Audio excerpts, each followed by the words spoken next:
Tired of manual data entry? Connecting your bank account feeds transactions directly into QuickBooks, saving you hours and reducing errors.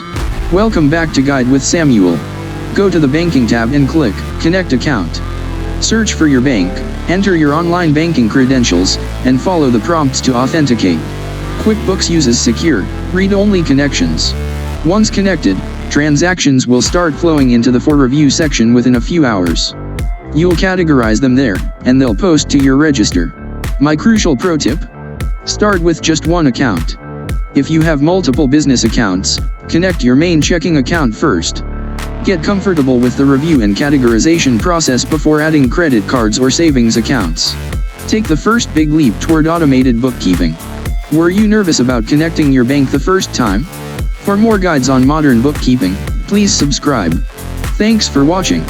I'm Samuel, and I'll see you soon.